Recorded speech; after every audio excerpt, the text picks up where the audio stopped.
Welcome to Adapted, the podcast where we explore adaptations of various forms. I'm today's host, Tom, and with me is... Pat and KJ. Today we'll be discussing The Name of the Rose from 1980 and its film adaptation, The Name of the Rose from 1986. The Name of the Rose is a book about a book that is translated from another book about a murder mystery surrounding a mysterious book.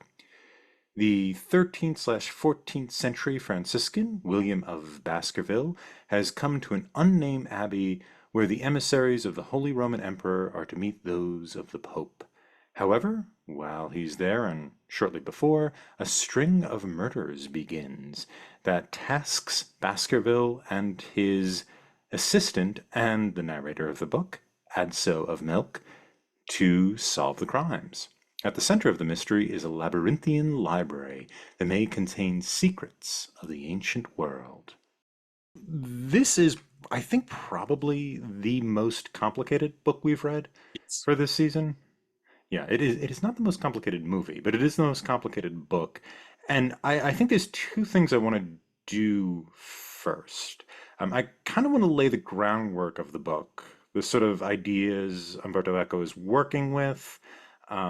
Maybe some of the background, the Franciscan slash John the 22nd stuff, Roger Bacon and Occam's stuff. First of all, I want to deal with that at least in a cursory way, so we set the stage for this book. And secondly, I do want to, for the audience, make sense of the title of our episode. We're calling it Pre or Postmodern Spaces. And what exactly we mean by that title. Is that title appropriate? And this kind of clunky, maybe overused term, but I think appropriate term of postmodern and how that applies to this material. So I start with the groundwork for the book. It's taking place in 1327. It is in a Benedictine abbey, and we have a Franciscan coming there, and there's a meeting regarding the issue of poverty in the Franciscan order.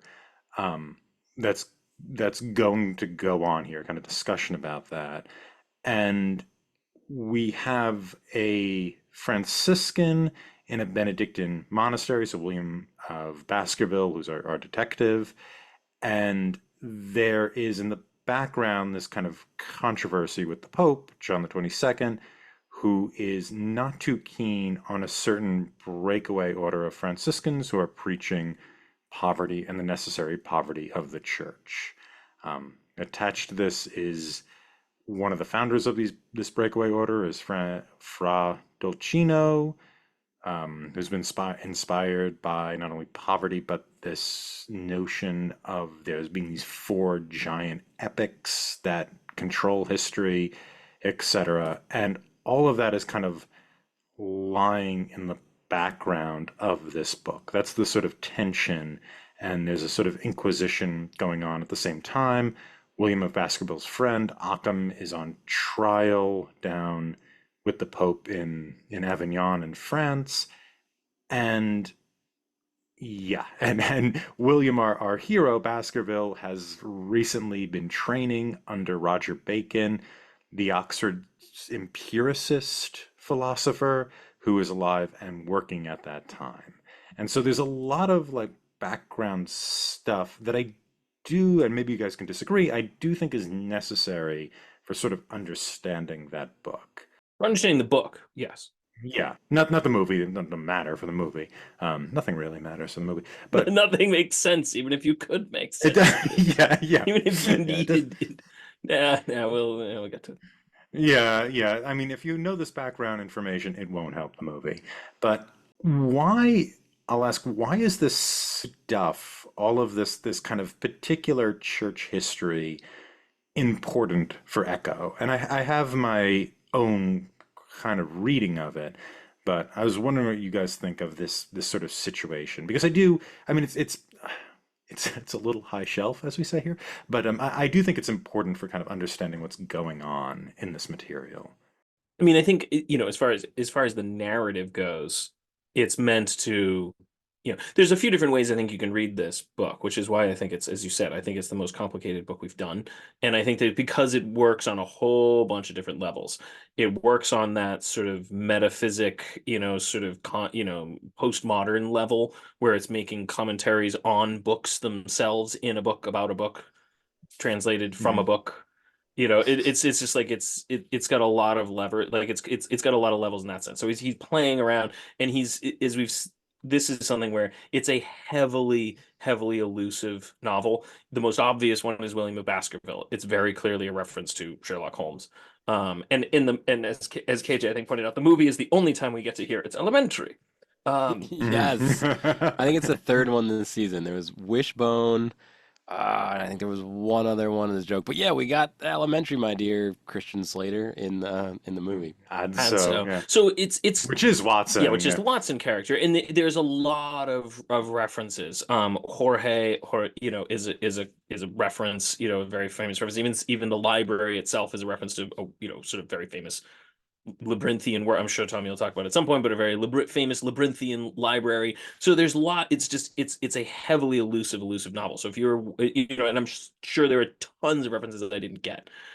He references himself. Doesn't he have like an Umbertino Eco? Like he has his own. Yeah, He references himself as a character. which makes it into the movie Yeah, that too. Yeah. actually is in there. But it's sort of like it's a heavily elusive novel. Like it's full of illusions. It has that sort of like almost Ulyssian quality in terms of just like the number of just external references to other works of literature that are embedded in there. So it works on that level. Um, I think it works on another level, which is the one we can maybe talk about a little bit, which is sort of it. He, I think, is making comments, social commentary about today, or at the time, in the 80s, the time of the 1980s. He's making a social commentary about that time.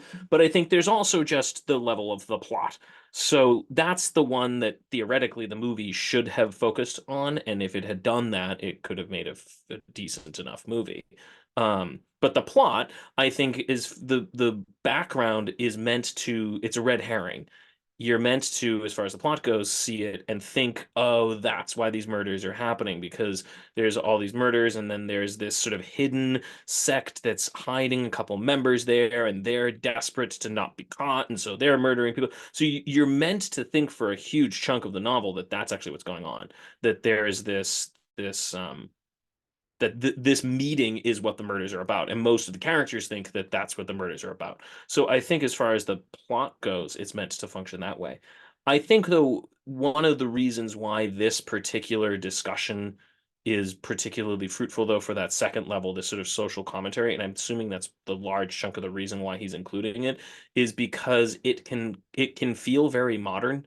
It can feel very relevant, and the movie kind of gets this. It gets a little bit. The ending is kind of completely wackadoodle, but the book can get it much more subtly, which is it's a commentary on wealth. It's a commentary on sort of social economic positioning, and I think he is trying to discuss an issue that, an Italian issue too, but there's an issue of just sort of communism, an issue of socialism, an issue of wealth distribution, and it can feel very relevant with this particular novel. There are sections of it that can sound very modern. You could take sections of it, lift them out, and use them to describe a modern socialist communist commune, sort of living, especially again, this is the 80s, like it's got this almost hippie kind of feel where they're all just sleeping around together and they're all just sharing, that it can have the very modern feel to it. So I'm thinking that part of the reason he's using that particular discussion is because of how relevant it can take a medieval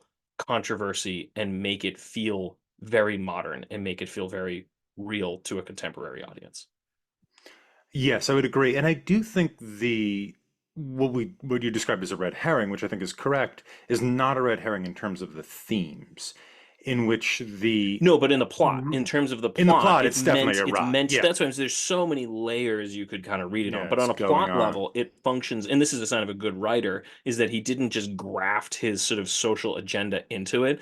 It's actually an integral part of it. He's not Hmm. just using this book to make those comments and discuss this issue of wealth, distribution.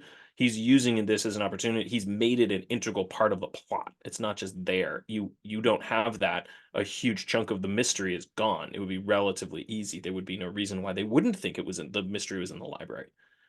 Hmm. Yeah, and it's the mystery ends up being about this book that Jorge wants to hide that ends up being the reason why all these people are dying. But Jorge's justification, and it's much more clear in the book, is that laughter, he worries, will shatter hierarchy, right? Which is sort of the argument of these kind of breakaway Franciscans, is that we need to go back to poverty, and that will kind of create a more they don't use this term, but you can almost hear in the background a more egalitarian type of society, like you said, Pat, a more a commune type thing.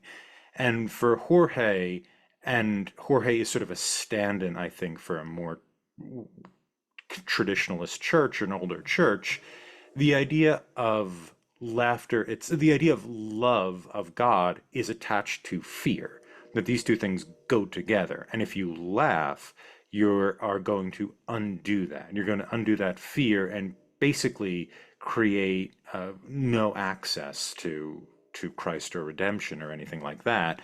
And his point isn't crazy, right? I mean, if you think of the great festivals of that he references, kind of great festivals of laughter, ones he references and ones he doesn't. I think of like the Saturnalia, where you have an inversion of classes in kind of Roman society, right, for that one celebration.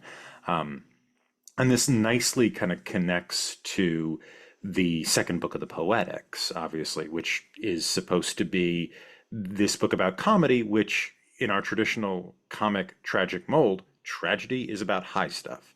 It's about the rich, the wealthy, the nobles. Comedy is about the low people, the satyrs, lots of sex jokes, things like that. And if there is an appreciation of comedy from Aristotle, who was known at that time as the philosopher, right? That which is a thing that came in like the 13th century, basically. It happened, within a few decades of the plot of this book. If Aristotle is saying it, there's this idea that this will threaten the church. It will threaten the concept of hierarchy itself. I will admit I found that a little silly. When Jorge's going off on his justification, yeah, I find it a little silly. But regardless, as you're saying, Pat, the social commentary is integrated into the plot. And so that even the red herring has meaning in terms of the actual revelation of the mystery. And it's really neat. It's really cool. Even though I will say, I think this, like, the idea that a person as intelligent as Jorge would think that like laughter will undo hierarchy or something like that is kind of preposterous. And the seriousness of that part of the book I found a little silly, but it is a kind of fascinating means of tying intellectual history, this particular strange history of the Avignon papacy at that time, and this really fun mystery and a red herring, which is a common device of mystery books. I mean, this book seems almost like it's a conventional mystery in a lot of ways. It's You using could those read it that conventional way. You could moves. read it that way. Yeah, absolutely. But he kind of layers it really, really nicely. And so I really like that integration and the background stuff.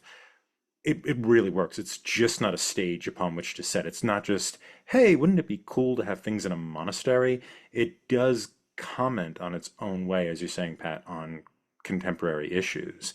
Um, and it's even if you remember the beginning of the book, where they find it, where the author or the translator, I should say, finds the book, is in during a like an anti-communist thing going on in Czechoslovakia in the late 1960s. So that's what he said. He's like, he like kind of met up with someone. You get the impression it's kind of an extramarital affair, and then the book disappears, and that's where they find it. They find it in this like Eastern European communist space, which is where this all starts. Which is also a little interesting thing. Maybe I'm reading too much into that, but No, I don't think so. that yeah, that seemed to jump out at me as well. And so yeah, that is the stage. And then on top of that, there's the postmodern stuff, right? Which first of all is a lot of fun, and we should probably say what we mean by postmodern, which is probably like you can hear people turning off the podcast when you say let's define postmodern. And then after that, we can define a style and a genre and a Yeah. And then we should define noir and finally settle on if it's a style or a genre It's a or something style. else. We already did. I know it's a style. um, but I think the first thing to put forward about this notion of postmodernism is in terms of this book and in terms of literature, which is being written probably, I'd say between the 1950s to, I think it kind of dies with David Foster Wallace. I think David Foster Wallace actively killed it. Like he thought this thing has run out of energy. I'm He took going it to to. every possible logical extreme you could take it. He He took it to footnotes on de-ironized it. footnotes. Yeah, it was like the footnotes of Yeah, well, the footnotes. thing is, I mean, I think with David Foster Wallace and is that what he realized was the heavy self-referentiality that is key to postmodernism has become a part of not only popular culture but even advertisement. And once your high intellectual self-referential art is something you see in a commercial, what we need is sentiment. We need honest sentimentality again. This heavy irony can't last.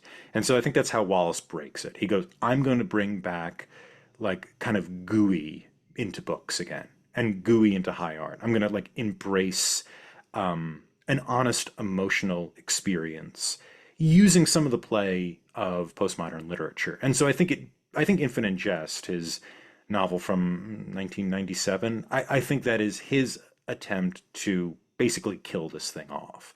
And I think he's successful. I don't think you have a lot of postmodern, at least literature scholars or literature authors anymore. But in terms of this book is published in 1980. It's kind of in the heart of postmodernism, which has at this point moved from Latin America, where it really started, into places in Europe and then in America.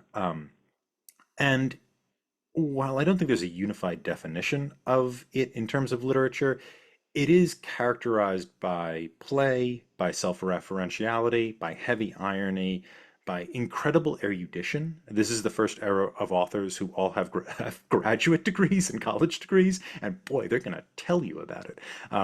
Umberto Eco himself was a professor of semiotics, and it shows. Um, and it's characterized by that. It tends to be very fun and very funny, but it's also interested in materiality. In the book, not as a portal, as words to see clear images of the world, as would have been kind of the modernist project, I think, which is let's see the true psychology of people. Let's imagine them. And you know we can take exceptions to that with stream of consciousness and what have you, but I think that is generally the modernist project is we're going to use these words as a portal into the mind or into something visual. With postmodernists, the words aren't always a portal. Sometimes they're a break. Sometimes they're a stop. They want to the materiality of the book becomes a theme of the book itself. Both the playful aspect of postmodernism and I think the materiality, the focus on materiality, are definitely clear in The Name of the Rose. Um, I think KJ, you said in the movie like the Baskerville references kind of irritated you. Um, No, no, it kept me engaged a little bit. I always, in my mind, I thought, Hound of, brother, it's Hound of Baskerville. yeah, but it's a joke, right? Like it's calling him Baskerville is a joke. See, I thought when I first read the book, as I first started reading the book, I never actually finished it when I was like 14, and I did not get that it was. I got that it was clearly a reference to Sherlock Holmes, but I thought it was just like a bad writer making a reference to like being Mhm. like, I'm gonna name my detective Baskerville, and there's lots of references like that, and I think even at 14, I'm like, why are they constantly making reference to other books? Like he thinks he's so clever, and I think at 14, I thought it was irritating. Now I think it's kind of funny because I get that it's like, oh no, he's not a bad writer. He's doing it intentionally, and he's not doing it like subtly to like let it slip you by. He's doing them there like right on the surface. You're meant to notice them, and it's meant to kind of call out the textual reference. So I remember finding it irritating at one time. Now that I sort of get, I'm like, oh, it wasn't bad writing; it was intentional. Which you can argue whether that makes it better, but you know, it is kind of funny, I think.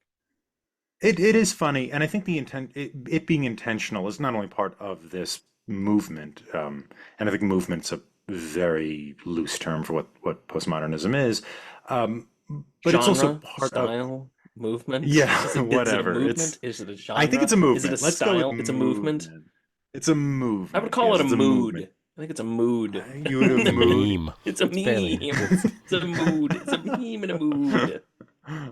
It might be a mood, actually. It kind of is a mood, right? There's a sort of Please don't. Please chipperness don't. there. Okay.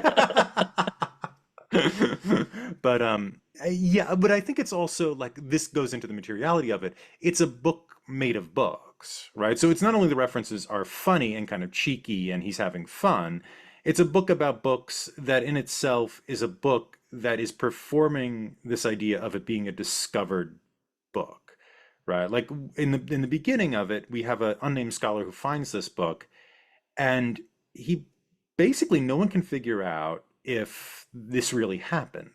They kind of set that up. Like we have no idea where this monastery is. We don't really have any evidence that any of these people lived, except for the obvious historical figures who are living in the monastery. Who at that time they didn't know where they were anyway. So fair enough. So the book has this context of this may not be real, or this is a bit of materiality that may not be real. So the whole thing, and of course, the content is about books. It's about discovering books and a labyrinth in which you get lost in these books that are a map of the world. And so the materiality of the book is really important as well. And that's a kind of a thing in postmodernism that a lot of writers were doing. And the prose borrows from modernism. Modernism tends to have maybe a little more experimental and gaudy prose, you could think. And postmodernists start borrowing this because they're like, yes, that was supposed to be stream of consciousness, but we are going to draw attention to the gaudiness and the length and the weirdness and the difficulty of prose. Because when we draw attention to it, it allows it to become self-referential. And so I think all of that is in here. And what's cool about this is that if the book is supposed to be a material, a thing, not just a portal into a world, but a material thing itself. What's great about this is that that's what the plot is also. It's about trying to discover some sort of material thing. Um, and on top of that, I think there's a separate aspect of it, which is the kind of postmodern philosophy, which I think Echo is definitely working on and working with, which is postmodern philosophy, I think, unlike postmodern literature, is really looking for a way to deal with the modern world in its own case. But I want to stop talking because I've been talking a lot and let you guys respond to that or take it in a new direction if you so choose. I mean, I think it's all accurate. I mean, I think you're right. I think that it's a fun book. I think I don't, as much as people say it's like it's not for everybody. Well, nothing is for everybody, and if it is, it's really boring. Um, Hmm. but what I enjoy, I mean, personally, I found it really interesting, especially reading it now, because I really like medieval history and I really like medieval philosophy. And this thing is just sort of steeped in it. And I can't imagine. I mean, my brother was saying when he was like, in the 80s, he's like, everybody had this book. Everybody read this. He's like, everybody had it on their shelves. And I'm like, how do they read this thing?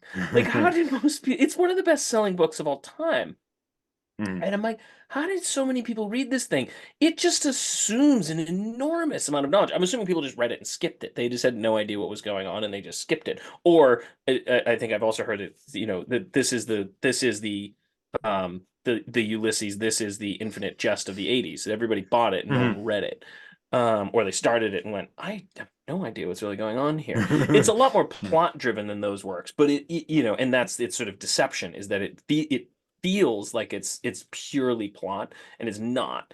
But there's a whole section, there's like 5 or 6 pages on we've talked about this one before about pseudo Dionysius. Like no one knows who that is. And this thing is just assuming you know who pseudo Dionysius is. If you don't, it's like 5 pages of just gibberish. It makes no sense. Or you just kind of are like, I think I'm just supposed to get that this is a really confusing erudite conversation and it has something to do with laughter and I don't know what. And I think and I'm Hmm. guessing a lot of people read it that way. They just went, I think this is meant to go over my head and I'm not going to get it. And you could abstract those sections. Yeah, You could just go, I don't get it, and move, and you'll still get the just look at mystery. the mystery, and that's what's interesting is you kind of get that maybe it's related to the mystery, but there's just huge sections that are just sort of weird diatribes about history. And if you don't know who these people are, it doesn't really bother to explain them. It has, this is where, unlike the movie, it has great respect for its audience. It just sort of Mhm. assumes that either you get this or you will learn about it, or maybe you'll move on from it. But it assumes you know it. Like it just assumes you have knowledge of these figures, you have knowledge of this history, you have knowledge of these philosophers, and it's just going to move on. It's not going to give you that time of day to explain them. So I find it a very sort of respectfully written novel. It has a great respect for its reader. It assumes that you're an intelligent person who's reading it. If you don't know these things, that you'll either figure out what's going on from context or you'll move on. Like it doesn't just skip over those things, and it also doesn't completely dumb them down, which is more what the movie does. Um, so I find it a really interesting and, as I say, respectful, not respectful of its audience, respectful of its reader. The movie is not does not have respect for its audience. It assumes that its audience is an are abject morons. Like it just assumes that that you must just assume that a medieval peasant was literally a monkey who sat in a cage and picked lice off of one another and laughed at chicken poop. Like it's literally Mm. just like give Mm. humanity a little more credit than this. Like both then Mhm. and now. Like we can be a little more subtle. Yeah, the movie has those problems as well. The movie has incredible problems, and I think you're right. It is utterly disrespectful and it's utterly anti-human. It has no idea how to depict a human being, No, which is it's really neither weird. good nor evil nor it's really, really strange. And I think Sean Connery got a lot of praise for his performance merely by acting normal. He acts relatively normal, and he's the only person in this movie who does. It's bizarre. But I think there's other problems with the theme of this show and this material, which is adaptation. And I don't think this is a book where you can really adapt it. And you can adapt the mystery, and you could do a better job than this, right? You could adapt the mystery in the sense of you could blah blah blah. They think this person did it. They look at clues. They follow the clues, etc. You find Jorge in the library at the end chewing the manuscript, what whatever. But there is a sort of the medium is the message, and I think this is a since this is a book about books, having it be a book about a movie or a movie about a book, it starts to fall apart. Um, this is a book written by a semiotician. He's interested in science. He's interested in processes of signification, and you not only don't get that in the movie, I don't think you can, No, right? I mean, I I don't don't think you think like could. you couldn't, right? Like the way he does that is through this kind of immense layering that eventually that begins with this notion of you are encountering something that itself doesn't exist, right? It's a self-contained semiotic system. It does not create visuals outside of itself. This is this idea of the discovered manuscript that the author admits might not be real, might not be describing a real place, and even if it does, it's been transformed through the centuries. Um, and on top of that, it ends with um, Aldo returning to the monastery and finding the remains of the book. And he captures a few books and puts them away. And as he's walking away, it's described as these books that no longer have any meaning because they're burned. They're indecipherable, and that his years with them may have changed his perception of the story. So you end with this kind of this unreliable narrator who's made unreliable by contact with indecipherable signs. So the whole thing ends up being the indecipherability of these signs or the self-containedness of signs, which has a lot to do and contrasts a lot with the medieval philosophy in the book that he's doing. And so to get all of that into a movie, into an adaptation, you might be able to get into a video game. It kind of betrays the spirit a bit, but whatever. You could spend a little bit more time with a A video lot game of video doing games this do stuff. that, by the way. I mean, a Hmm. lot of video games, modern video games, have sort of started doing that. Undertale. You played Undertale, KJ? Yeah, I did. That was a fun one. Yeah, but Undertale is like a classic in that, where like literally the idea is like the computer game starts taking over your computer, and you have to like go into sys files and like start editing sys files because the game, in order to beat the game, you have to literally beat the game, the computer program. So it's like Hmm. you're not just trying to outsmart ones and zeros. You actually are have to like literally edit the game itself in order to beat the game. So the video games have been playing with that postmodern conception for a little while of sort of playing with the media and sort of self-consciously drawing attention to the media itself. And sort of the way in Yeah. which it's communicating. So video games have been doing that for a long time. I don't know, man, have movies done that? I don't know if you can. It's harder. I mean, the one thing I could think of is maybe Bandersnatch was a like choose your own adventure movie, but that kind of came off as gimmicky rather than detailed or intricate. Well, Uh, Andy Kaufman was doing with TV. Um, yes, that's true. Yeah, that's true, he right? That played like with the fix V the sync to make you think you mhm, had Oh to. yeah, and he made Hmm. you think you had to go up and back the TV. Oh yeah, I've seen yeah. that movie. Mm. And then other video games I can think of, Monty Python released a game in the 90s, which had a similar thing to Undertale where the game looked like it crashed your computer, and the only way to bring it back was to double click and run the virus, or else you quit the game because you thought it crashed your computer. Like that was one of the jokes in the game. Um, Yeah, also the Stanley Parable does that does too. it if you go down a different path? Another great example. Spoilers for Metal Gear Solid. So if you haven't played Metal Gear Solid, skip ahead a little bit. But Don't worry about it. I'm uh, not going to. This is one way of too high shelf for that. one of the bosses takes over your console, and one of the things he does is he changes the input on your TV, so it goes to a blue screen that says video at the top in like that bright green font. So you think that, oh my gosh, like I can't play right now because he's changing my TV. So another, But that's cool. I mean, that's a yeah. very clever, self-consciously messing with the, in this case, player, not viewer, but they're and that's what I think a lot of postmodern literature is doing to some extent. It's messing with the reader. It's drawing attention to the fact that you are reading a book. You are reading symbols Mhm. on a page, and they don't have meaning other than the meaning you give to them. Like it's that kind of thing. And so it's playing with that concept, and it's sort of it can be kind of fun. But I don't know if film can film do How about that? Spaceballs when the stunt doubles are there? You caught the stunt doubles. Yeah, yeah. I mean, you're break. That's sort of The breaking the fourth fourth wall, wall yeah. type thing. Yeah, it's a little harder, I guess, and I don't know why it is because it's just a relationship with the material. Like if you draw attention to the material of the film, then you're kind of engaging in the project. I think what it is what's essential possibly to postmodernism is language. And yes, this doesn't maybe feature the video game idea very much, just because the video game can, as you're saying, you can interact with it in Well, a it plays with particular language in way. the sense that the language of a video game is the input you give it. Hmm. It is Yeah, playing with it including, in the okay. sense that you and again maybe this is why film is a fairly passive medium.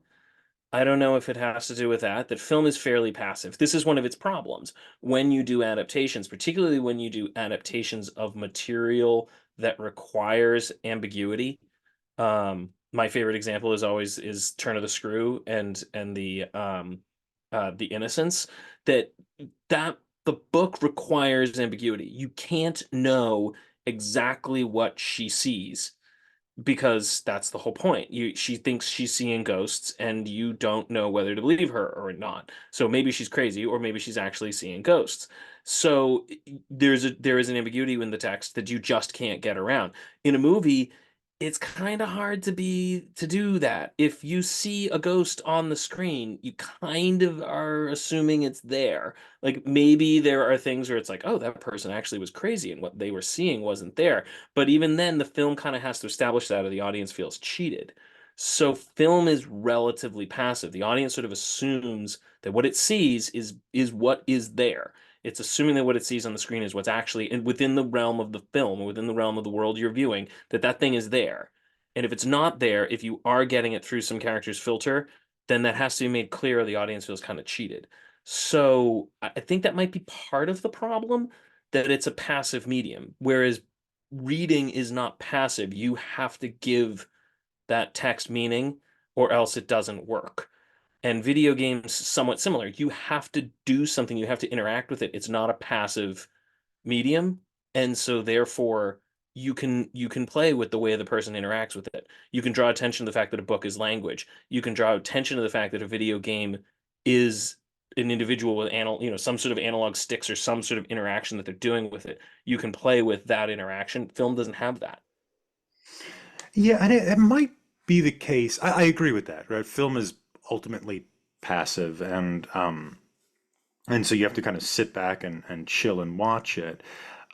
I could think that there is a postmodern music movement, and this involves you just sitting there and listening. The thing, though, when they use the designation postmodern, they kind of mean more um, elusive, as in it's referencing world music more than Western music. And so the term is sort of fuzzy there. I think it is designating a different thing. Postmodern architecture, too, I suppose it's somewhat passive. You just look at the building or what have you. But that's also more of a play of a collapsing of styles as opposed to what you're saying, which is more that I'm talking about literature things that are gets. good and sort of make sense, not postmodern architecture. Yeah. No, but the thing with postmodern literature, I think why it's closer or has more of a relationship with postmodern philosophy is that you do have to kind of interact with it and figure it out. And that's kind of what you have to do with kind of postmodern philosophy as well. And it's also a book, probably a movie could do this, but it'd Are we probably thinking be like the annoying. Blair Witch? Now, what about the Blair? Is that okay? Yeah, well, Blair Witch does have kind of a postmodern thing to it. Yeah, I I mean, it mean it's but does. I guess that's more the point we were Yeah, making but before. That's a I gimmick, but that mean, was a gimmick. That was a it's a gimmick, gimmick. but I think it's the what shows you why people don't make postmodern movies because it just comes off as gimmicky. Well, in books, you could do like even Tolkien does this, right? I've discovered the Red Book of Westmarch and I've translated it into the Lord of the Rings, and it works. I mean, granted, I don't think anybody's reading the Lord of the Rings for that reason, but it doesn't come off as gimmicky when Tolkien does it, and it doesn't come off as gimmicky when Echo does it. And I think in both cases, the themes of and it probably could come off gimmicky, right? You I'm probably sure could have there a are bad many. I'm sure there's author bad versions of this. Like I'm of sure there are. this, yeah. But I think the reason why in Tolkien it doesn't come off as gimmicky, first of all, it's not a big part of it, but also Tolkien is a professional scholar who's doing real scholarship on fake material. So I would say the point of The Lord of the Rings, and it's remarkable that it adapted so well, but the point of The Lord of the Rings is the scholarship. It's the appendices, right? That's kind of the idea. You can enjoy the story, but if you really want to go through the entire sandwich, you have to go through the appendices. You have to realize what you're looking at is a performance of a great chain of reading. And I think that's going on in this book as well.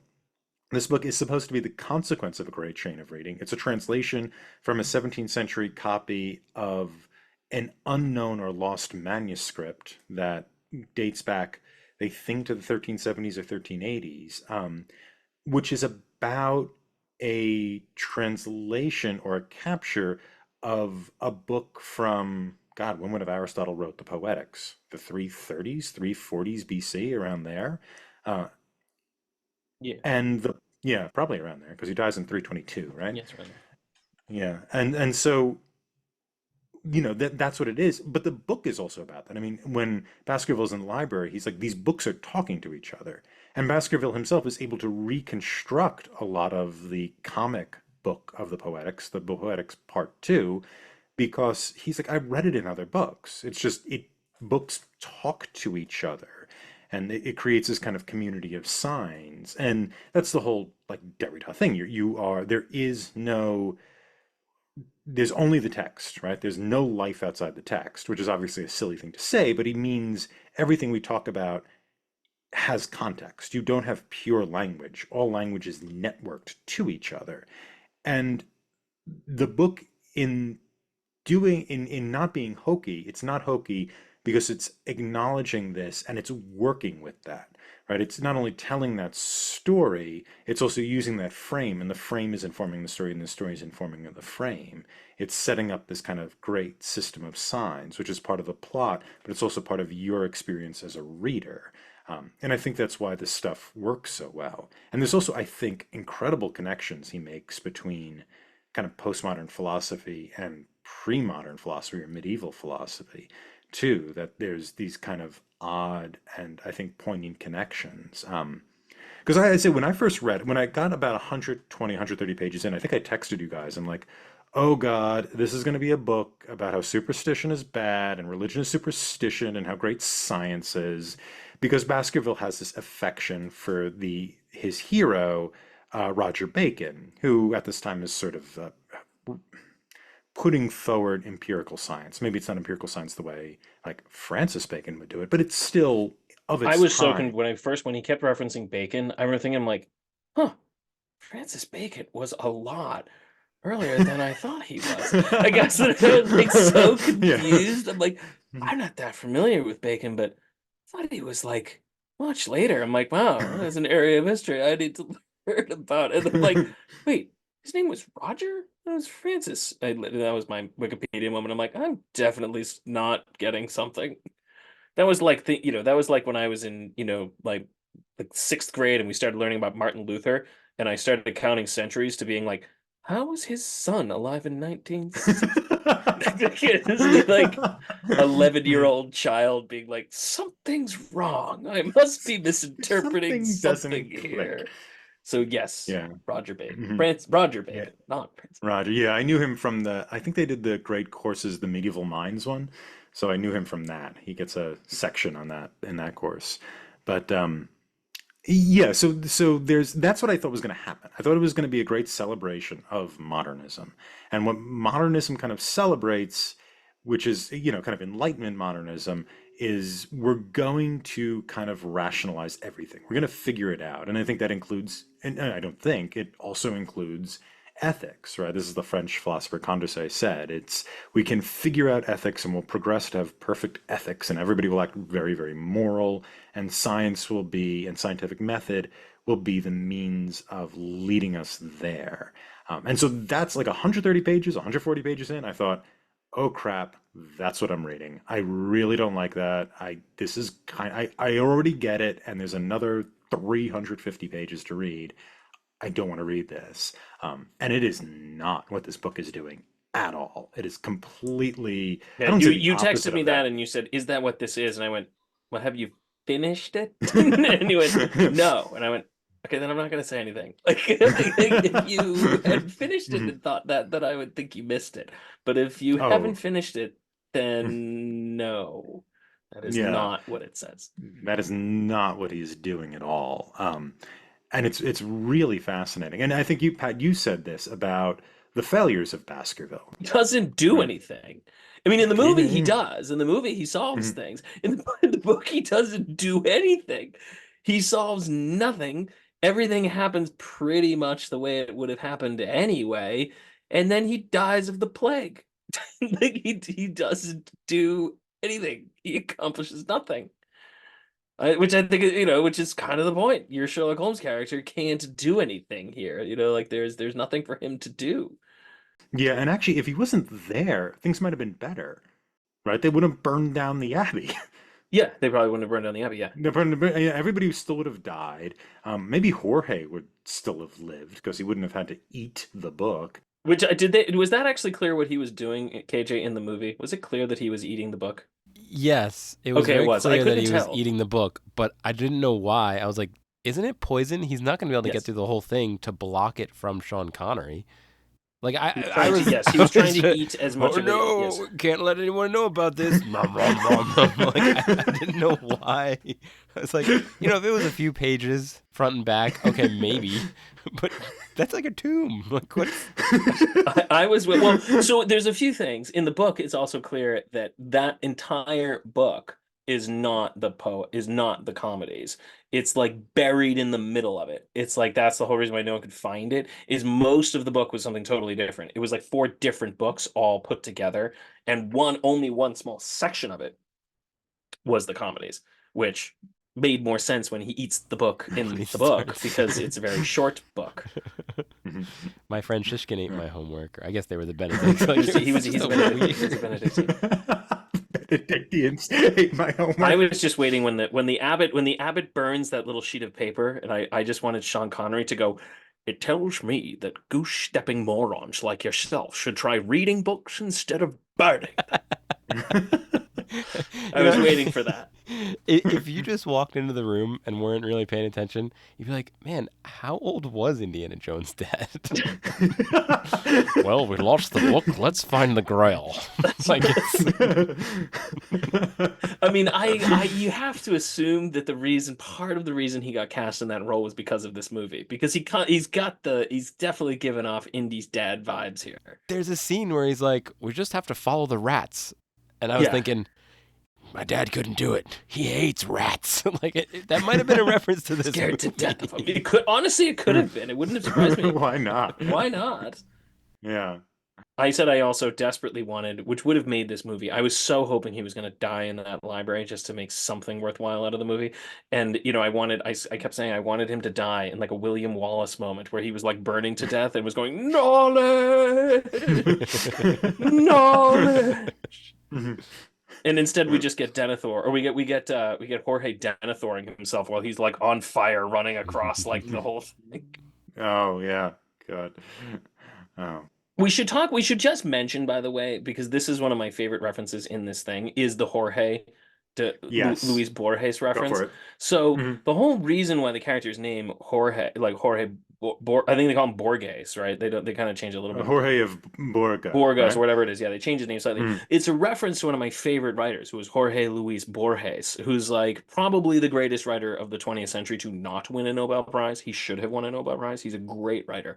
But he wrote a very famous book, a story, which is clearly the inspiration for the library here. And he wrote this story about a giant library. It's sort of this post-apocalyptic library where these people live inside this library. And inside of this library is every single book that has ever been or ever will be written. But the problem is they're all contained in just like totally random text. So if you pick up a book, it's all just random letters and numbers.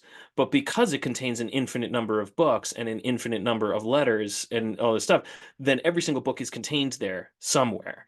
So it's basically all of these people wandering through trying to find books and like meaningful books. And so, and there's like different groups, they start forming into like splinter groups, and some of them like decide that actually there are no books and they need to burn them all and destroy them, and other people start being like, no, there's one book that's an index to the other book, so we have to find that book. And so everybody's like searching for something in this library, and essentially it's all just gibberish. So the idea is like, even if you have access to all knowledge, if it's not organized in a meaningful way, it's completely and utterly useless.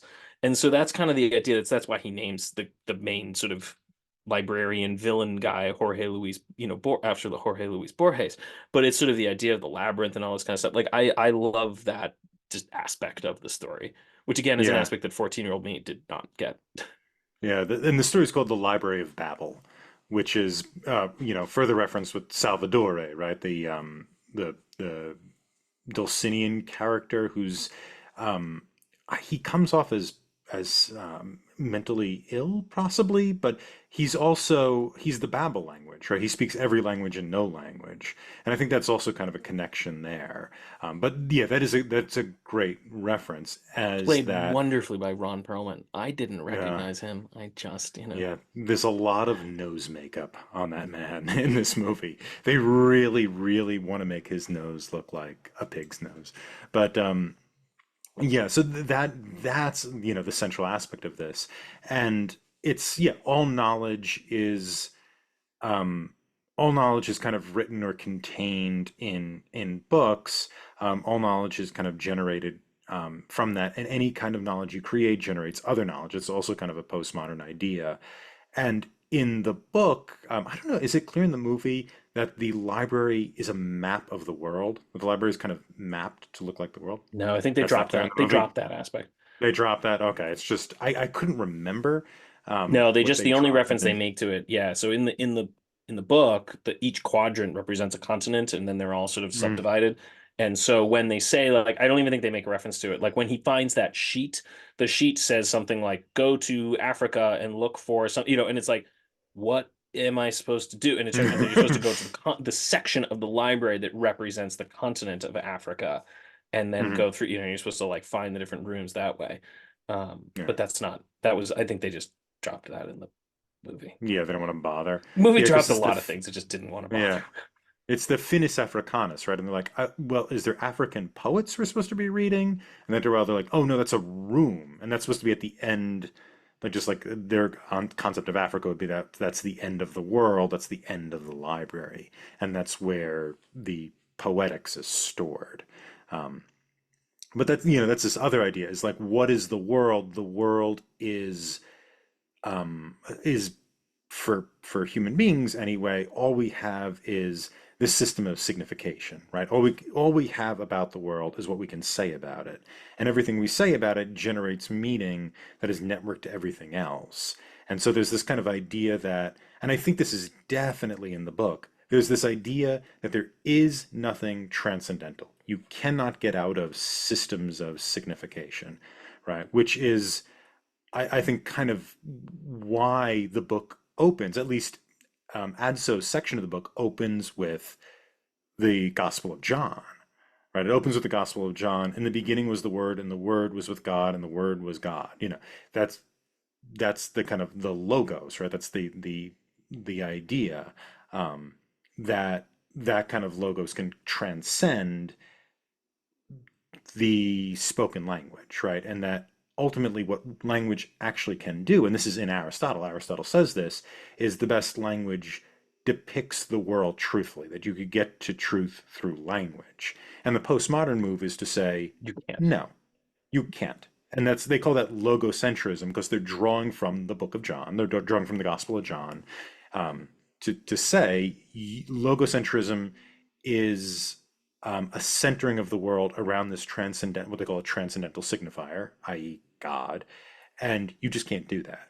There's no way for you to access truth through speech, through getting more and more clear speech, which is the Babel notion too. The Babel language, the language before the Tower of Babel, that would be like the true language, or the language of Adam in the Garden of Eden. Adam names things truthfully because he has the language that signifies truly.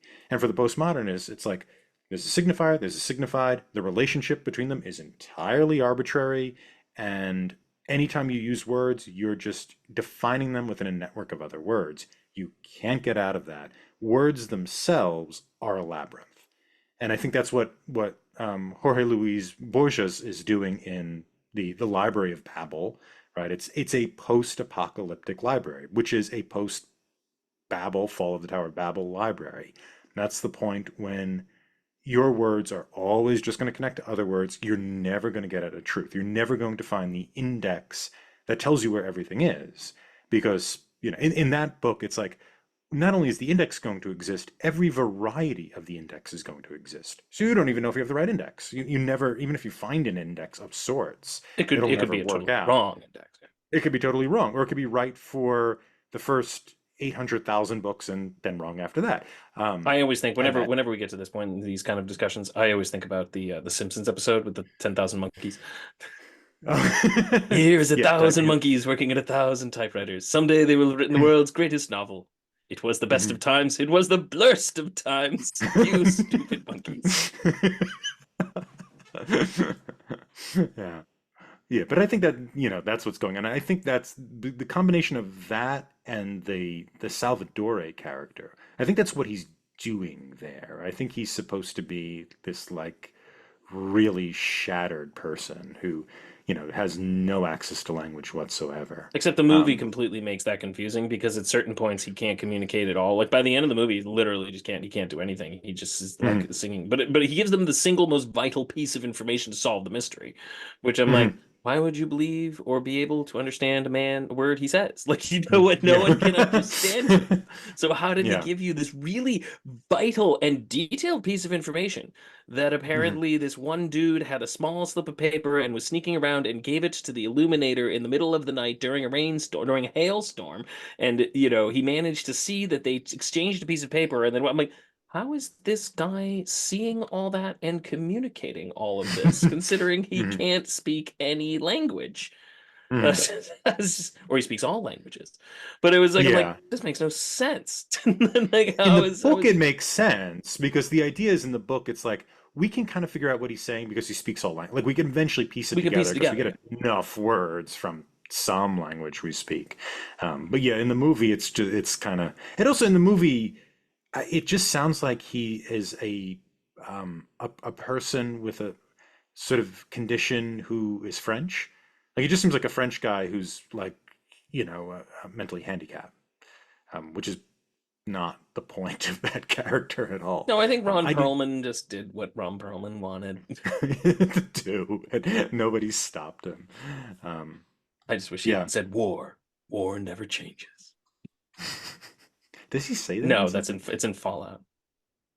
Oh, I've not seen Yeah, Fallout he or does. played Yeah, Fallout. Fallout. He always does the Oh, intros. He always does the intros. So it's oh, Ron okay. Perlman. And Mm, the tagline for Fallout is war. War never mhm, changes. It's always Ron yeah. Perlman. Hmm.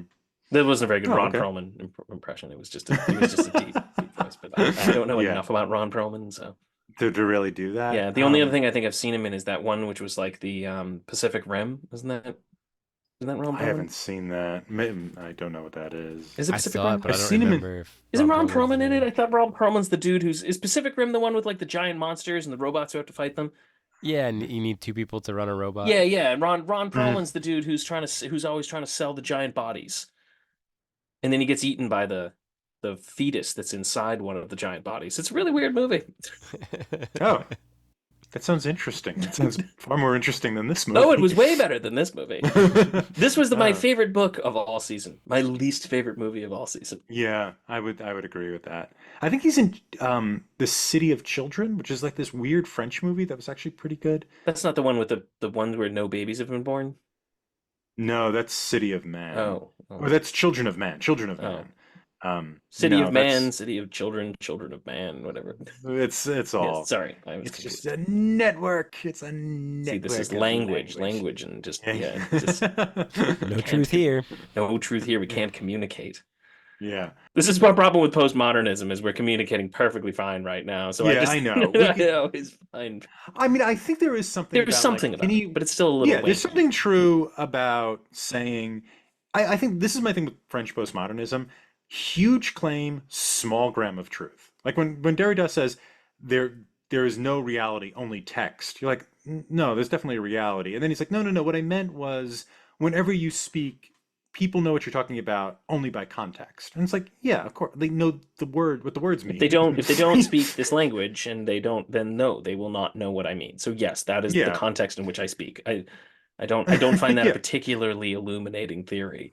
Like, Yeah, I think this idea that Echo's going with it, which is like, well, then you can't the Christian idea that you can speak truth and get to God or something like that. I mean, that's not exactly what any Christian thinks, but um, I'm sort of characterizing it, but whatever. This idea that you can find the truth, I think Echo's doing something far more interesting with it than like Derrida does or one of these postmodernists. But ultimately, yeah, it's ultimately like when you use the word marriage, there's context to that word, and you can't really communicate exactly what you mean about marriage that somebody else means, and it's kind of like, that's probably true. It probably also doesn't doesn't matter very matter very much. much. Yeah, yeah. That's always like, And if um, I fire this arrow, it will get halfway there and then halfway there and never arrive at its target. I'm like, well, yeah, kind of true, but mhm, not really.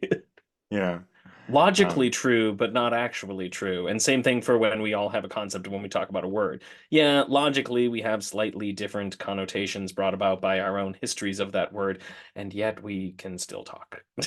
Like so. yeah, and then And like if we practically have speaking, confusion we about a particular word, we clarify it.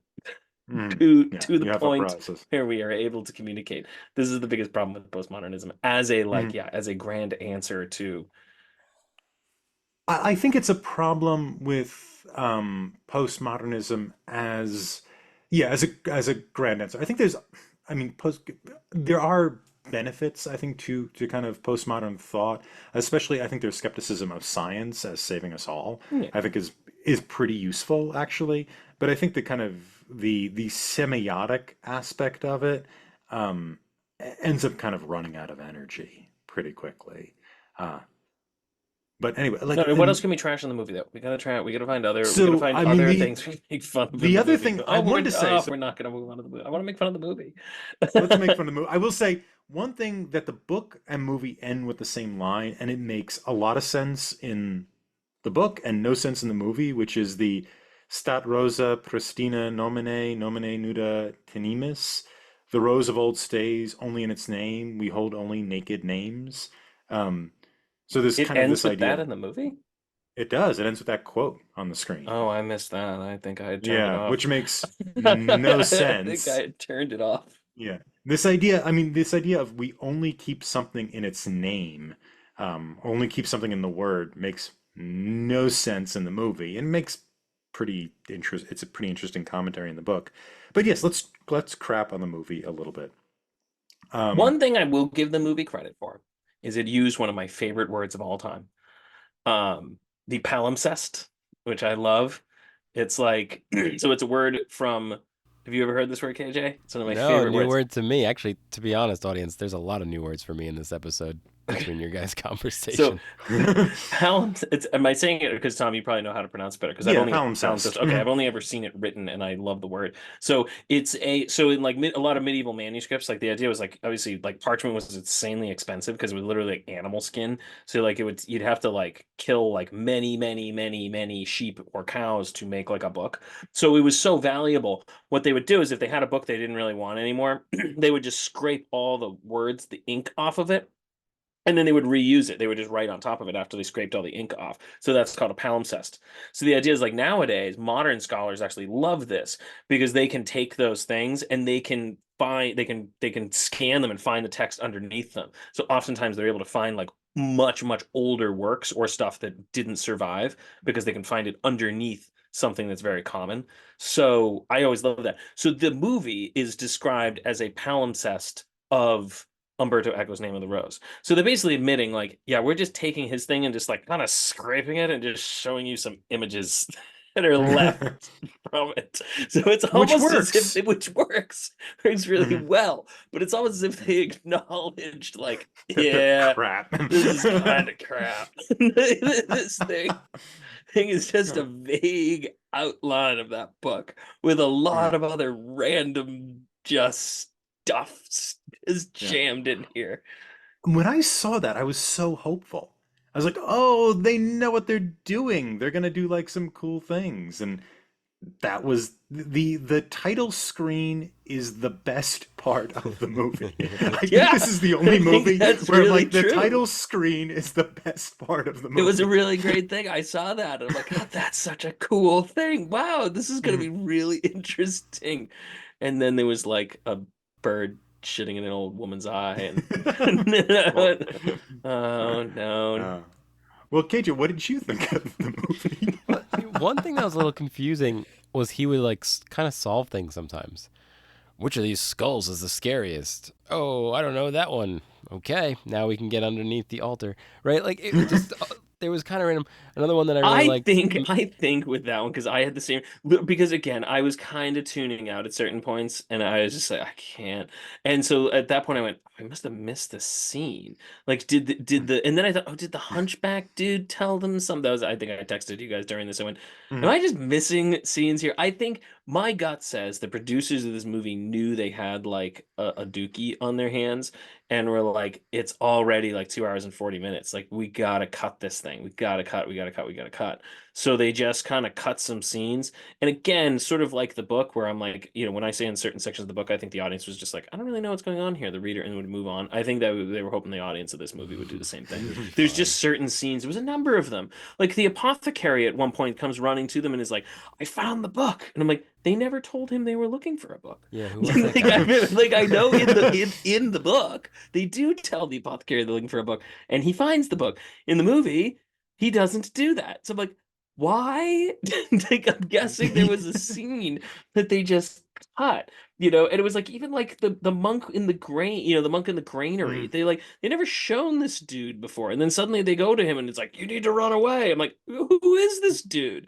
Like, they just did a bunch of things, and the skull thing was the big one. Mm. Like, there has to have been a scene where someone told them that there was this altar with the thing there, and it was like, which skull is it? And he probably said something like, it's the one that's the scariest, the one I can't look at. And so, Mm. and then they asked Adso, which again, I'm like, they all look insane though. So like, even if that was a scene that was cut, then the scene designer just screwed up because they look the same. It should have been like, oh, they all have their eyes closed, but one of their eyes something, anything. Another Sorry. line he had was very Indiana Jones. In Hebrew, image has 7 letters, or it was something like that to solve one of the Mhm. It was puzzles. in quattro, because it was the seventh of the fourth, and he was like, but master, 4 only has 4 letters. In Latin, it has 7, you fool. Jesus starts with an I, yeah. Yeah. Jehovah, Um, in Latin, Jehovah starts with an I. So, and then can we talk I've about seen that movie so many times. I think I have that movie memorized. Can we talk about the ending real quick? Mhm. Okay, so It's Sure. very different in the book. Okay. It's just radically different in the book. Especially considering that is an actual historical human. Yes, Bernardo Gui did not die that way. That way, was that the main bad guy? Yeah, Bernardo that's Gui? Yeah, F. that's Murray F. Abraham. Murray Abraham. Okay, Looking so- like Ming the Merciless. So he Yeah. dies because the peasants kind of kill him. But why would the peasants kind of kill him? I guess the idea is that he's setting one of them on fire, the woman, who does presumably die in the book. You don't actually see her burning. But I'm she guessing dies that's- in the book, yeah. Yeah. Well, she's taken but, away. She's taken away to Avignon. She's to be- she's taken but- to be put on trial in Avignon, Yeah, it's where she's they going to be say executed. she's going to be executed. William at one point says they'll probably burn her on the way Oh, do they? in a Okay. village to send a message, Okay, you know. okay. But you don't know exactly what happens to her, but it's assumed she's dead. And then Sean Connery gets a small pile of books. Which And does then not Christian- happen. No. And then they Christian just run Slater out. gets the girl? No. No. No, Yeah. I'm saying that's Which that's makes how the no movie sense. ends, Even then, right? the movie Mhm. says I never saw her again. Yeah. And I never knew her name because I'm guessing the movie is trying to imply her name was Rose. In the book, he says that at one point. Adso, he's like he calls out for her, but he's like the only earthly love I ever had. I never knew her name. I have no idea what to call. That's the one maybe touchstone, but she doesn't go see him at Because the end why when would she's- she? She has no Yeah. idea. That's what I said. I'm like, there's no. This is again where the movie just makes no sense. I'm like, Mhm. why would she show? She has no idea. She has no idea that they sort of did do something to save her, but Mhm. but they didn't actually do anything to save her. They didn't intend to save her, so they didn't even do anything. So and she doesn't even know who Adso is. She slept with him one night in a kitchen. Like, she probably couldn't even see him. So he's sort of just like, and she's never seen him since. And she saw him like one time, like while she was being dragged away in chains. She has no idea who he is. So why would she stand in the middle of winter in the snow on a road watching them walk by with doe eyes? Like, it just made no sense. This character wouldn't do that. She doesn't know who they are. She doesn't care who they are. And she wouldn't be doing this. It made no sense. Mhm. It was just a movie Yeah. that just wanted you to just make that connection, but they were too lazy to actually to connect the dots for you. Yeah, I think they're also trying to create a sense of emergency. Like there is no sense that Bernard of Gui is going to. That's how we say his name, right? Bernard of Gui. I thought it was Bernardo Gui, but I don't know, whatever it is. Bernardo Gui, thank you. We have no sense that he is going to arrest William, that they No. do in the book, that they do in the movie. There's no sense that William has ever been accused of being a heretic. He's never been tortured.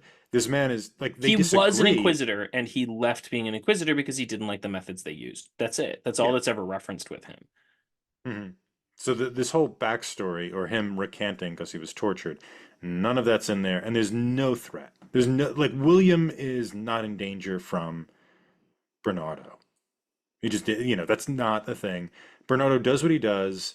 Another murder happens. William goes, "Are you going to accuse that same person of murder now that another murder's happened?" And he says, "I can't explain every evil," and leaves. That's all he does. Yeah. He goes home. Or he goes to He goes Avignon to or Avignon. wherever. Yeah. But it's just like in the Mhm. in the in the movie, they clearly were like, well, we gotta get some tension out of this guy. I just assume they cut him because he doesn't do anything in the book. I mean, he does do things in the book, but he's not necessary per se to the plot. So they could have just cut him plot wise, but they wanted, I guess, to give like some life or death thing here, which I found confusing because they're like, well, arrest him and bring him as a heretic, and then he just kind of wanders around for a while and runs off. Like no one holds him. Every other heretic's in chains, but not him for some reason. But Mhm. that was confusing. But and even in the end, I don't know why they let him go. He still was supposed to be in trouble. I guess he's dead. I guess Bernardo Gui's dead. I guess that's the implication. Yeah, he's Um, running away. but it was like, yeah, that didn't make any sense. And why did Christian Slater accuse him of burning down the library? That's still not Bernardo of Gui's problem. He didn't do that. Christian Slater runs at him. He's like, "Are you just gonna leave? This is all your fault." And it's like, "No, No, it's no, not. it's I'm it's not a not at all. It's not even firefighter. slightly." I haven't even been in that building. You're just hurling accusations, Christian Slater. Mhm. Yeah. I also think if you replace Sean Connery with John Cleese, the movie becomes very funny and probably makes a lot more sense, Sense. right? It's the Uh, book. Like it's. you could turn this movie into a comedy Yes. pretty I think easily. Sean Connery was trying. He only speaks in quips. Yeah, it's true. Oh yeah. Oh God. Have you ever known a woman? I'm James Bond, you 80s child star actor. Women know me. Like, Oh Burn Lord. your newsy ash to the ground. Yeah. Yeah, and F. Murray Abraham teaches you the difference between playing an attitude and playing an objective, right? That is not a He performance at doesn't all. do anything. He He just is doesn't there do to any. look scary. And as Tom said, Mm. never move his eyebrows. He just kind of It's stares at the screen very angrily. And just kind the of, challenge of this role is not moving your eyebrows. If you can do that, you can land this plane. but he's not there to do anything. He's just there to like be scary. And again, I loved the costumes. I also have to say, because it's like the Benedictines are bad, so they're black, and the Franciscans are gray because they're in between black and white. And it's like, and the Dominicans they wear black and white because they see the world in terms of black and white. And then I said the papal envoy shows up, and it's like, and we're clowns. Like, we're wearing reds and oranges and purples, and then these ridiculous capes and hats. They're just like, who designed this? Oh God, this would be such a good Monty Python But right? it is. It's so close. Oh God. So, what did you like about the movie, KJ? Well, I gotta say, I missed the opening title. I guess I didn't even catch that, so I missed the best part here. Mm, Yeah, it was Um, the best. you know, we did Lady Hawk on Talking Pictures trivia, and the one thing I like that reminded me a lot of Lady Hawk, right? It's a young Christian Slater, young Matthew Broderick. They're both kind of trying to solve a mystery with an older dude that's kind of walking around. Had a very similar tone, very similar look and feel. similar music. Yeah. Yep. I liked the set direction. I did actually, for the most part, like the sets. I thought it was sort of atmospheric. I thought they generally actually got. I mean, having spent some time in some Benedictine monasteries, it has the feel. Um, the choir was nice. The choir where they sing is actually very Benedictine. Like it had some, someone spent some time in some Benedictine monasteries when they designed the sets. I thought those were nice. I liked the scriptorium. I kind of liked the feel of that. Like, they had some good sets. Mhm. Nice looking sets. I imagine something a little more remarkable No, there. I imagine something not remarkable at all. That's kind of why I liked it. Oh, okay. Yeah. And it's also another thing I was confused about too was in the movie they sort of indicate the library. Nobody knows about the library, right? Don't they? In They the movie, indicate, yeah, they indicate no one seems to know about it, but yeah.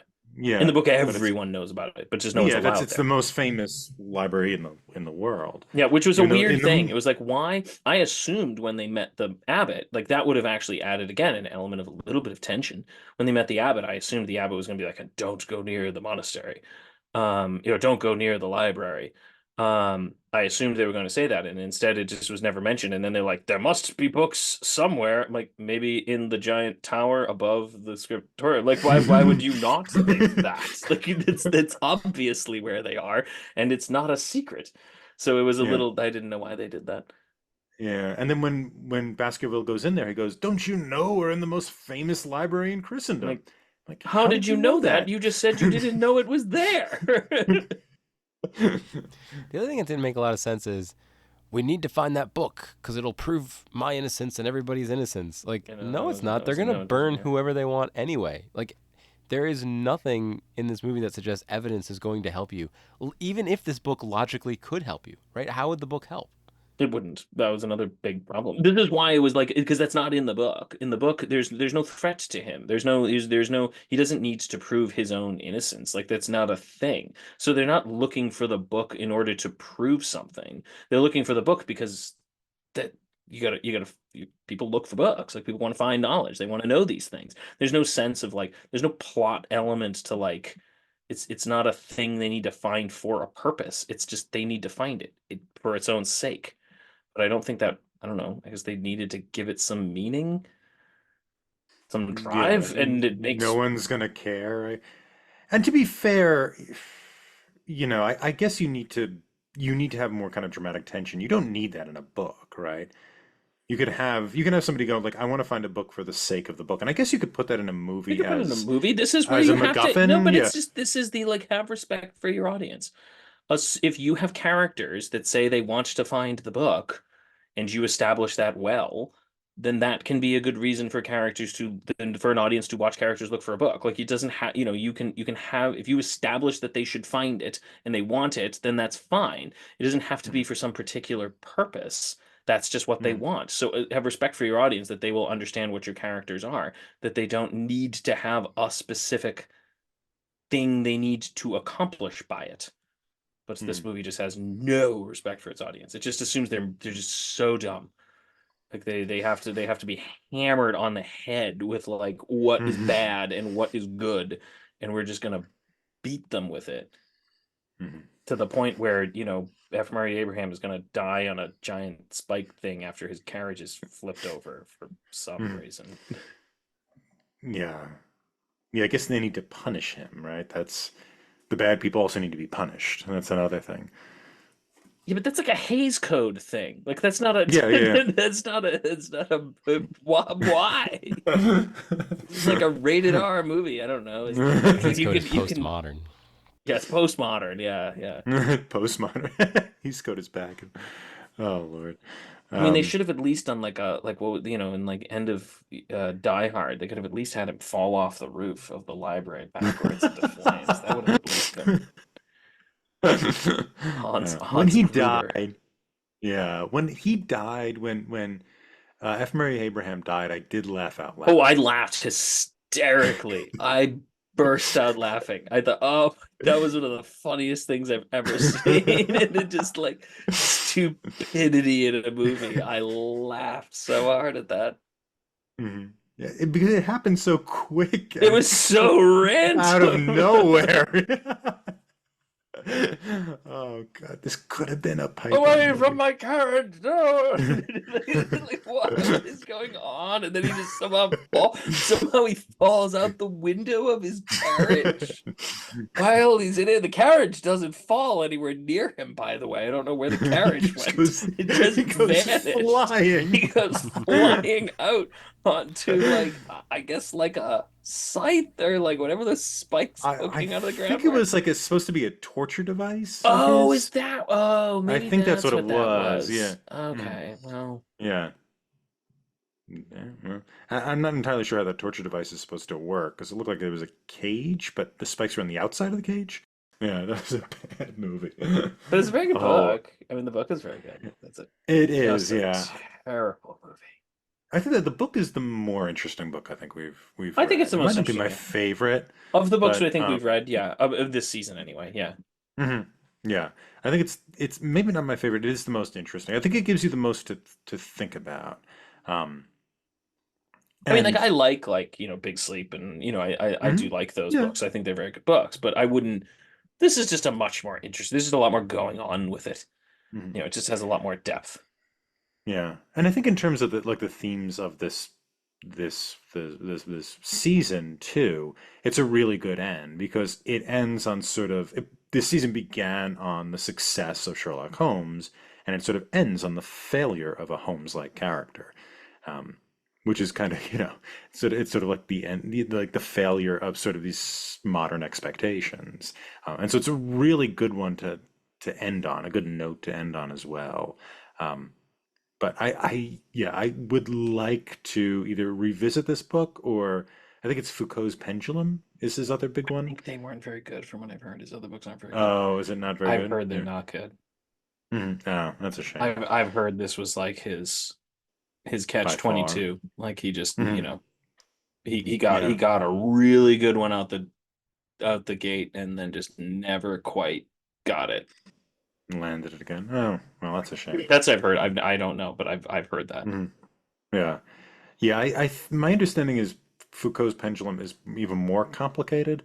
Um, and it may be that he kind of climbs up his own butt at a certain point. He could be, yeah. You know, yeah, if he kind of pulls a pinch on and, and But I think this is disappears. like one of the best selling books of all time. I think it's on the list of Is it? yeah, I'm pretty sure it's one of the Mhm. best selling books of all time. Which is bizarre, but I guess it's just if you create, I guess it's the conventional mystery. And that's where we started and where we've ended, right? It's a Yeah. conventional mystery story. It just happens to have all of this stuff attached to it. It's like this porcupine, and something's on every spike of the porcupine. And it would still be a porcupine without it, but it's just covered in this Yeah, stuff. and that's what makes it a really interesting book. Like it's just has a lot going for it. It just does. And I found it a really as I always say, yeah, Name of the Rose is 50 million copies, which is Hmm. not that many less than, J.K. Rowling. Really? How much does J.K. Rowling Well, it's get like for any one of her book? individual books, like, Hmm. Harry Potter and the Death of Harry Potter and the Deathly Hallows is 65 million, and Name of the Rose is 50 million. Oh, 50 million. Yeah. Oh, wow. So it's Oh. like, other books with 50 million, Watership Down, Lolita, 100 Years of Solitude, Charlotte's Web, like, it's in some It's up pretty, there, it's yeah. in some pretty, significant company. What were people doing in 1980 that they, I do think you're right. like you said, I think this is I think it's what's the uh, infinite Infinite jest Jest. I of think its it's the day? Infinite Jest of its day, and I Mhm. think it was read by more people than that because Infinite Jest is like a little hard to read. It's a, yeah. It's a I mean, it's as you have to keep going to the footnotes, yeah, and it's just and like a there's 300 tennis pages of stars are footnotes. not as just the story. Just tennis is not as interesting as medieval monks murdering each other. Mhm. Like it just has more of a Yeah. Mhm. it's more plot driven. I think if you Mhm. really are getting it, it's a fiercely intelligent book with just with I'm not trying to claim I get all of it, but the parts of it I get are just like, wow, this guy knew a lot. Like he Mhm. had a lot of information behind it. This is what I like about it is that he's got an enormous amount of knowledge of the stuff, but he doesn't feel the need. This is why I hate a lot of modern historical fiction is it's just like they seem to just be like I did this research and I want you to know that I did it. Like Mhm. I'm not just leaving this. I had to read 50 books about Queen Elizabeth, so I am You're gonna gonna know about you're it. gonna know it. Like you're just gonna have no, like I'm gonna have 6 pages about how she dressed herself. Like it's Mm, and I'm like, you're just doing this because you read this stuff and you don't want to leave it. You feel like you have mhm, to put it on the page because it feels like wasted effort. This guy doesn't feel like he's making. Maybe this is Tolkien's thing too. They don't feel like it mhm. was wasted effort. They just had all this knowledge anyway, and they just didn't. They just kind of it just informed the world that they were writing Mhm. about. And so that's what he's Yeah. doing here. He just has this knowledge and he just it informs his world and he just leaves it there. So you can tell there's just an inordinate amount of knowledge behind it, Mm, but you don't doesn't matter. It's not there. It's mhm. not in your face. You just know he does it because he makes a few Mm, references to something and you go, "Oh, how did he knows that?" Oh, that's cool. mhm. I think what it is, it too is, and this reminds me a little bit of some of the kind of new atheist people who who hate religion and therefore know an inordinate amount about it. Especially I see somebody like Sam Harris who kind of goes after Islam a lot, knows a lot about Islam. This is Umberto Eco is very suspicious of Catholicism, and he left the church, and he kind of formed a skeptics club of sorts.